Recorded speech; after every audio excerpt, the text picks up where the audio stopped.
ಬಿಜಾಪುರ ಲೋಕಸಭಾ ಅಭ್ಯರ್ಥಿ ರಮೇಶ್ ಜಿಗಜಿಣಗಿ ಪರ ಕೇಂದ್ರ ಸಚಿವೆ ಶೋಭಾ ಕರಂದ್ಲಾಜೆ ಅವರು ಇಂದು ತಾಳಿಕೋಟೆಗೆ ಪ್ರಚಾರ ಸಭೆಗೆ ಆಗಮಿಸಿ ಮೀಸಲು ಕ್ಷೇತ್ರದ ಅಭ್ಯರ್ಥಿ ರಮೇಶ್ ಜಿಗಜಿಣಗಿ ಅವರ ಪರ ಮತಯಾಚಿಸಿದರು.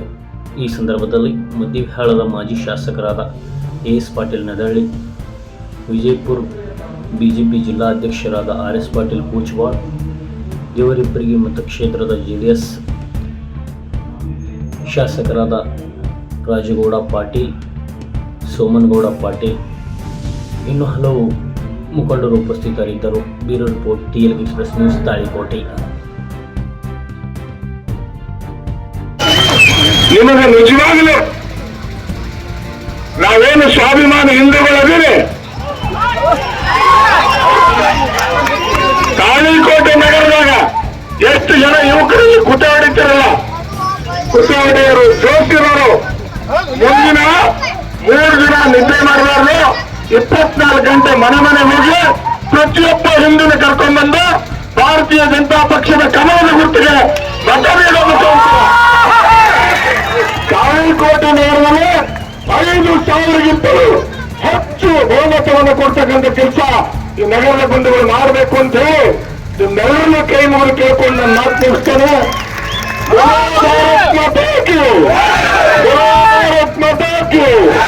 ಜೈ ಶ್ರೀರಾಮ್, ಜೈ ಶ್ರೀರಾಮ್. ಈಗ ನಮ್ಮ ನಾಯಕರಾದಂತ ಶಿವಮೊಗ್ಗರು ಮಾತಾಡ್ತಾರೆ. ಯಾರ ಕೈಗೆ ಕೊಡಬೇಕು ಅನ್ನುವಂತ ಚುನಾವಣೆ. ಒಂದು ಕಡೆ ನರೇಂದ್ರ ಮೋದಿ ಅವರು, ಇನ್ನೊಂದು ಕಡೆ ಎಲ್ಲ ವಿರೋಧ ಪಕ್ಷಗಳ INDA ಹೆಸರಲ್ಲಿ ಈ ದೇಶದಲ್ಲಿ ಕಳೆದ 10 ವರ್ಷಗಳಲ್ಲಿ ನರೇಂದ್ರ ಮೋದಿಯ ನೇತೃತ್ವದ ಸರ್ಕಾರ ಯಾವ ಭರವಸೆಯನ್ನು ಈ ದೇಶದ ಜನಕ್ಕೆ 10 ವರ್ಷಗಳ ಹಿಂದೆ ಕೊಟ್ಟಿದ್ದು ಆ ಭರವಸೆಗಳನ್ನು ಈಡೇರಿಸುವಂತ ಪ್ರಾಮಾಣಿಕ ಪ್ರಯತ್ನವನ್ನು ಮಾಡಿದೆ. ಒಂದ್ಸರಿ 10 ವರ್ಷಕ್ಕೆ ತಿರುಗಿ ನೋಡಿ.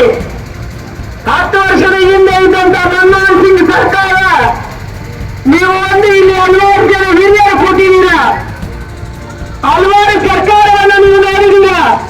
10 ವರ್ಷದಲ್ಲಿ ಮನಮೋಹನ್ ಸಿಂಗ್ ಅವರು ಮಾಡಿದಂತ ಒಂದು ಯೋಜನೆಯ ನೆನಪನ್ನು ದಯಮಾಡಿ ಮಾಡಿ ನಂಗೆ. ನಿಮ್ಮ ಯಾರ ಮನಸ್ಸಲ್ಲಿ ಕೂಡ ಮನಮೋಹನ್ ಸಿಂಗ್ ಅವರ ಒಂದು ಯೋಜನೆ ಕೂಡ ನೆನಪಿಗೆ ಬರಲ್ಲ. ಆದ್ರೆ ನಮ್ಮ ನರೇಂದ್ರ ಮೋದಿ ಅವರು 10 ವರ್ಷಗಳ ಹಿಂದೆ ಹೇಳಿದ್ರು, ಮಂದಿರವಲ್ಲೇ ಕಟ್ಟುವೆವು. ನಮ್ಮ ನಾರ ಆಗಿತ್ತು, ಮಂದಿರ ವಹಿ ಬನಾವೆಂಗೆ.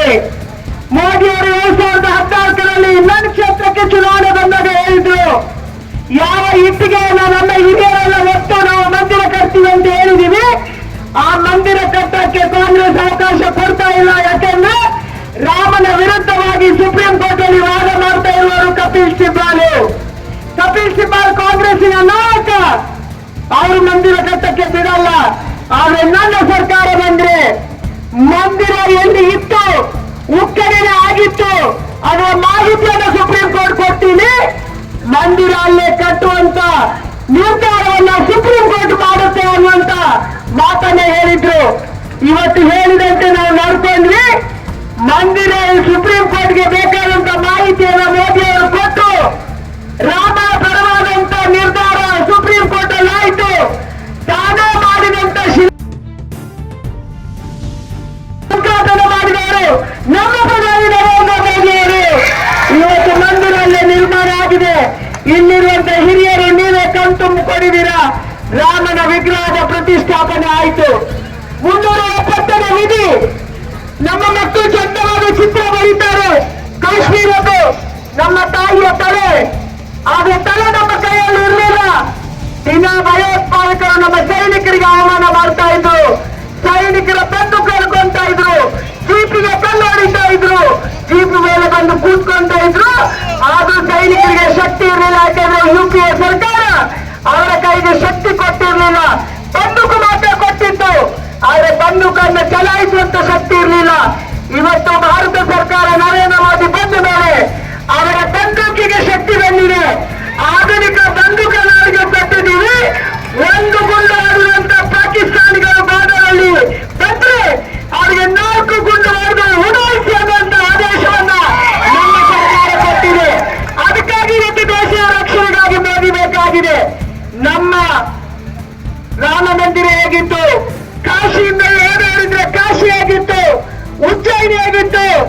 ಇವತ್ತು ಈ ಎಲ್ಲ ದೇವಸ್ಥಾನಗಳನ್ನು ಅಭಿವೃದ್ಧಿಪಡಿಸುವಂತ ಕೆಲಸವನ್ನ ನಮ್ಮ ಸರ್ಕಾರ ಮಾಡಿದೆ.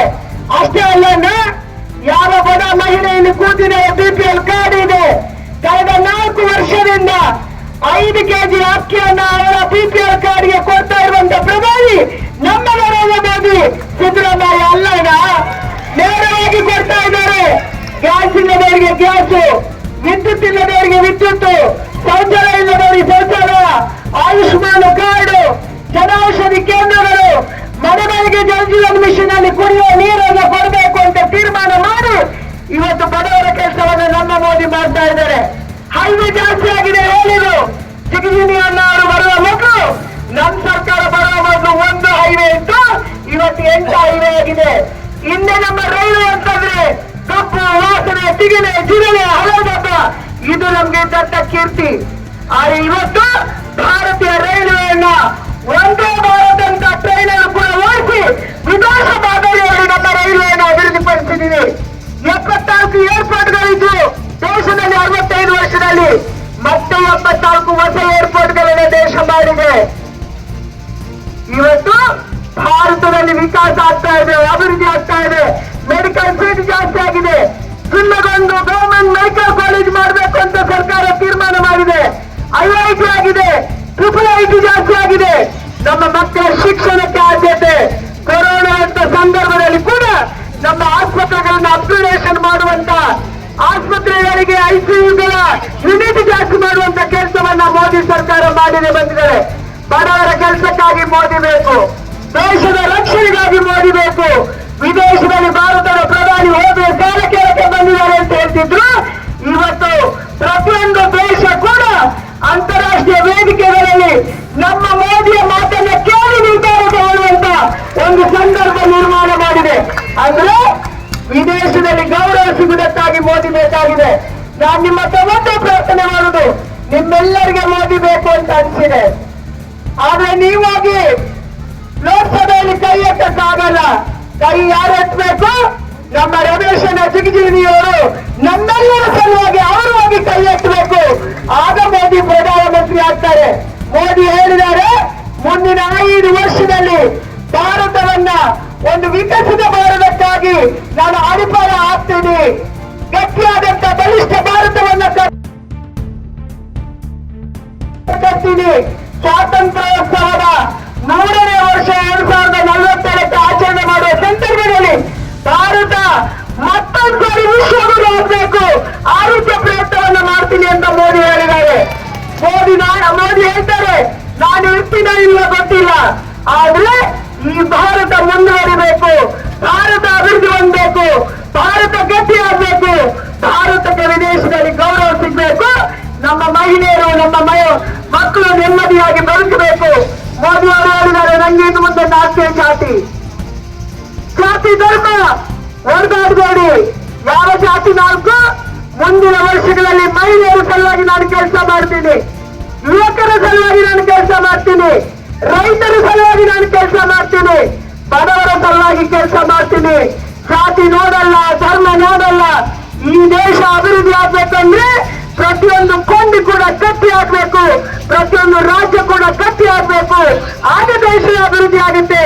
ಇದು ಮೋದಿಯವರ ಸಂಕಲ್ಪ ಬಂಧುಗಳೇ. ಅದಕ್ಕಾಗಿ ನಾನು ನಿಮ್ಮ ಹತ್ರ ಒಂದೇ ವಿನಂತಿ ಮಾಡುವ ಸಮಯ ಆಗಿದೆ. ಚುನಾವಣಾ ಅಧಿಕಾರಿಗಳು ಕಾಯ್ತಾ ಇದ್ದಾರೆ. ನಾವು ತಗೊಂಡಂತ ಸಮಯ ಆಗಿದೆ. ಅದಕ್ಕೆ ಹೆಚ್ಚು ಮಾತಾಡೋದಕ್ಕೆ ನಾನು ಹೋಗೋದಿಲ್ಲ.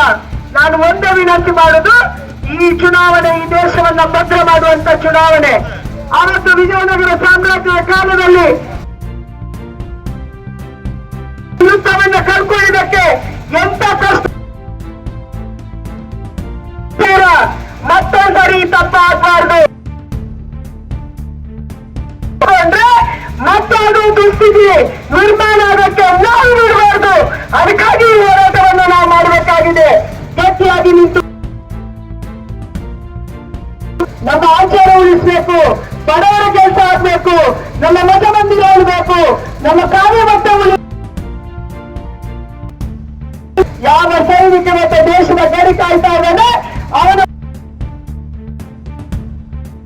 ಚುನಾವಣೆ ಕೆಲಸ ಮಾಡಲ್ಲ, ಅವನು ಬಂದು ಓಟ್ ಕೇಳಲ್ಲ, ಅವನು ಓಟ್ ಹಾಕಕ್ಕೂ ಬರಲ್ಲ. ಯಾಕಂದ್ರೆ 24 ಗಂಟೆ ಬಂದೂಕು ಹಿಡ್ಕೊಂಡು ದೇಶದ ಗಡಿ ಅವರು ಕಾಯ್ತಾ ಇದ್ದಾನೆ, ನಾವಿಲ್ಲಿ ನೆಮ್ಮದಿಯಾಗಿರ್ಬೇಕು ಅಂತ ಹೇಳಿ.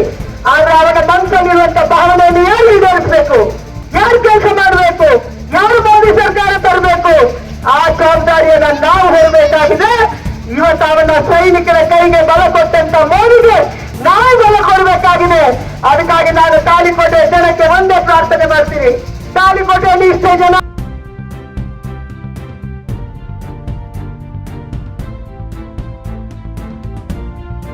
ನಾವು ಮನೆ ಮನೆ ಹೋಗೋಣ, ಮತದಾರರ ಮನವೊಲಿಸೋಣ, ಎಲ್ಲರನ್ನ ಭೇಟಿಯಾಗೋಣ, 3ನೇ ತಾರೀಕು ಕರ್ಕೊಂಡು ಬಂದು ವೋಟ್ ಹಾಕೋಣ. ಅದಕ್ಕಾಗಿ ಇವತ್ತು ಜೆಡಿಎಸ್ ಮುಖಂಡರು ನಮ್ಮ ರಾಜಗೌಡರಲ್ಲಿ ಕೂತಿದ್ದಾರೆ. ಯಾಕೆ? ಮೊದಲ ಬಾರಿಗೆ ದೇವೇಗೌಡರು ನರೇಂದ್ರ ಮೋದಿ ದೇಶಕ್ಕೆ ಬೇಕು, ನರೇಂದ್ರ ಮೋದಿಯಿಂದ ದೇಶದ ರಕ್ಷಣೆ ಆಗುತ್ತೆ, ಅಭಿವೃದ್ಧಿ ಆಗುತ್ತೆ, ನಮ್ಮ ಮಕ್ಕಳ ಭವಿಷ್ಯವನ್ನು ನಿರ್ಮಾಣ ಮಾಡ್ತಾರೆ ಅಂತ ಹೇಳಿ ಮೊದಲ ಬಾರಿಗೆ ದೇವೇಗೌಡರು ಬಿಜೆಪಿ ಜೊತೆ ಬಂದು ಎನ್ಡಿ ಇವತ್ತು ಬೆಂಬಲವನ್ನು ಕೊಟ್ಟಿದ್ದಾರೆ.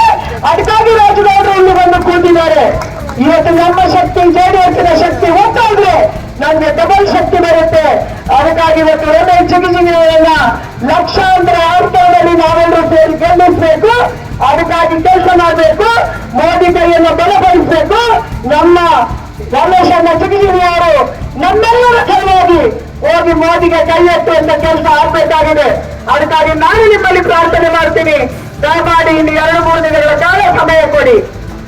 ನಿಮ್ಮ ಬಂಧುಗಳು, ನಿಮ್ಮ ನೆರೆಕೆರೆಯವರು, ನಿಮ್ಮ ಗಡಿಯವರು, ನಿಮ್ಮ ಬೀದಿಯವರು, ನಿಮ್ಗೆ ಯಾರ್ಯಾರಿಗೆ ಸಾಧ್ಯನಾ ಅವರೆಲ್ಲರಿಗೆ ಕೂಡ ಮೋದಿಯ ಬಗ್ಗೆ, ಮೋದಿಯ ಅಗತ್ಯತೆಯ ಬಗ್ಗೆ, ಎನ್ಡಿಎಯ ಈ ಒಪ್ಪಂದದ ಬಗ್ಗೆ ತಿಳಿಸಿ ಹೇಳಿ ಅವರನ್ನು ಕರ್ಕೊಂಡು ಬಂದು ಓಟ ಹಾಕಬೇಕು ಮತ್ತು ಹಾಕಿಸ್ಬೇಕನ್ನುವಂತ ಪ್ರಾರ್ಥನೆಯನ್ನು ಮಾಡಿ ನಿಮ್ಮೆಲ್ಲರಿಗೂ ಕೂಡ ವಂದನೆಯನ್ನು ಸಲ್ಲಿಸಿ ನನ್ನ ಮಾತು ಮುಗಿಸ್ತೀನಿ. ಜಯ ಭವಾನಿಗೆ ನನ್ನ ನಮನಗಳು. ಹಿಂದವಿ ಸಾಮ್ರಾಜ್ಯ ಕಟ್ಟಿದಂತ